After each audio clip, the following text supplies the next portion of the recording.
भक्तिमय परिवेश रे माँ तारिणी आषाढ़ी पर्व पालित दिन तमाम पहड़ पर संध्यारे हेला महास्नान और स्वतंत्र बेश।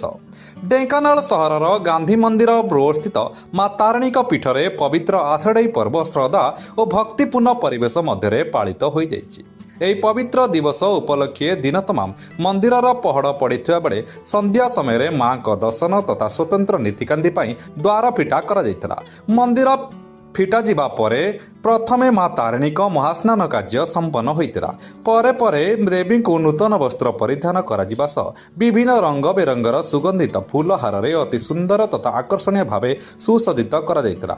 ଆଷାଢ଼ୀ ପର୍ବର ବିଧି ଅନୁଯାୟୀ ମାଙ୍କ ନିକଟରେ ସ୍ୱତନ୍ତ୍ର ଭାବ ପ୍ରସ୍ତୁତ ବିଭିନ୍ନ ପ୍ରକାରର ଦେଶୀ ପିଠା ମିଠା ଓ ତାଜା ଫଳମୂଳ ପ୍ରସାଦ ଲାଗି କରାଯାଇଥିଲା। ପୂଜକ ଲିଙ୍ଗରାଜ ପତିଶ୍ରମା ଏବଂ ମନ୍ଦିରର ନିୟମିତ ପୂଜକ ଆପୁଲି ରଣା ଏହି ସମସ୍ତ ପୂଜାର୍ଚ୍ଚନା ଏବଂ ରୀତିନୀତିକି ନିଷ୍ଠାର ସହ ସମ୍ପନ୍ନ କରିଥିଲେ। ମାଙ୍କର ଏହି ସ୍ୱତନ୍ତ୍ର ଦର୍ଶନ ତଥା ଆଶୀର୍ବାଦ ଲାଭ କରିବା ପାଇଁ ସ୍ଥାନୀୟ ଶ୍ରଦ୍ଧାଳୁମାନଙ୍କର ସମାଗମ ଦେଖିବାକୁ ମିଳିଥିଲା। ଢେଙ୍କାନାଳରୁ ଶୁଭମ ପାଣିକ ରିପୋର୍ଟ, RM ନ୍ୟୁଜ୍ 8।